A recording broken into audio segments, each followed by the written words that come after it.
The Google team is excited to let you know there is a new update in Google Meet. This update allows participants to ask questions or respond to polls anonymously. This will give your participants more freedom and privacy when answering a poll question or when submitting a question in Google Meet.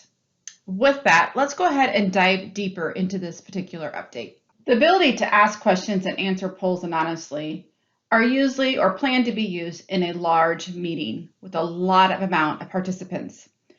And when that is the case, you really do want to join the meeting early. Get organized, set your restrictions, turn host management on or off, you choose. But usually when you do have a large call, you do want to at least have a organizer like myself in this demonstration, and then a co-host or up to 25 co-hosts at the current time. So now you need to make the decision, do you want to allow anonymous polls or questions?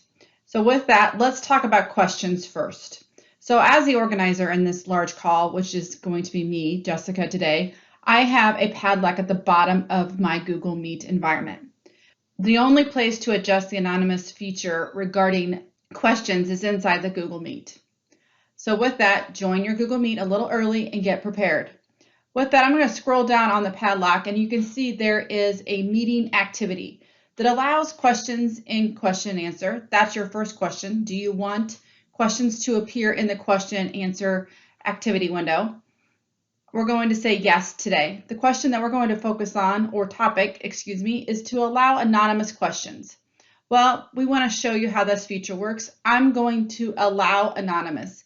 Now, if you do not want anonymous questions and you want to provide their name in the spreadsheet that is provided for you after the Google Meet, you would then toggle it over, and then anonymous questions are now turned off. But in this demonstration, I want to show you how anonymous works. I'm going to go ahead and toggle it back to the right and turn it on.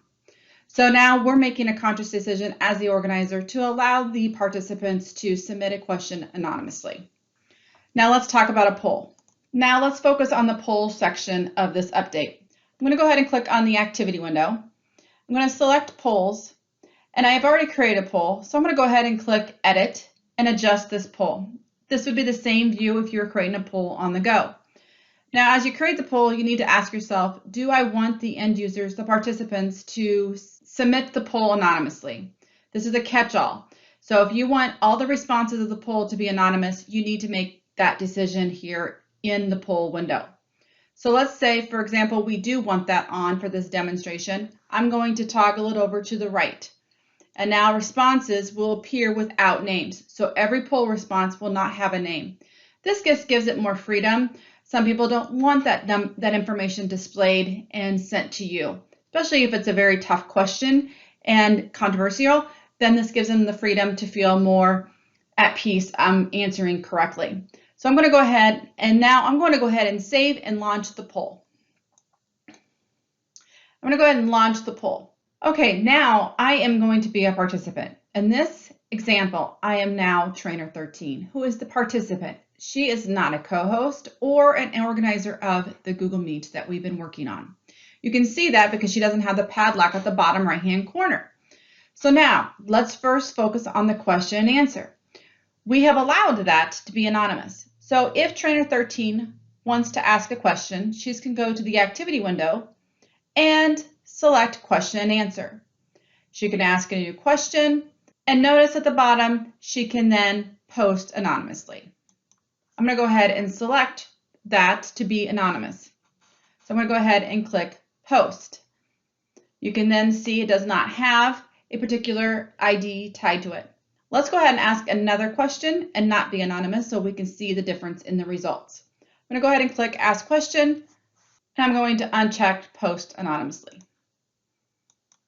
Now you can see the difference. One has the ID tied to that particular question, and one is the incognito option showing that there is no name tied to it. Now let's go ahead and answer the poll. So I'm going to go back to the activity window. And this time I'm going to select polls, and now I need to select my favorite Google Workspace app. Notice there's an option that says your name won't be shown to anyone else. That also means it will not be shown to the organizer as well, which I will show you at the end of this video. I'm I'm going to go ahead and select Gmail, and I'm going to go ahead and vote. All right, with that, we have now did a question and a poll. So we're going to go ahead and end this Google Meet, and then we'll show you the results and how it comes into the owner or the organizer of the Google Meet. Now let's focus on the results. As the owner or the organizer of the Google Meet, you receive an email with both the questions and polls in a Google Sheet format, very similar to this. I'm going to go ahead and open it in Google Drive and look at these in greater detail. Let's first look at the questions. I'm going to go ahead and open up the spreadsheet that has the questions. And you will notice that the two questions that we asked, one was the how do you do that? The anonymous one has the answer, who was the submitter, as an anonymous user. As the one that asked please help, you can see then it does have the account information tied to it, in this case trainer 13. So you can see how it was displayed in the report portion of it as well to the organizer. Now let's look at the polls. I'm going to go ahead and double click and open up this spreadsheet with the poll results. You can see then you do have the answer selected was Gmail, which is what trainer 13 selected, was her favorite app.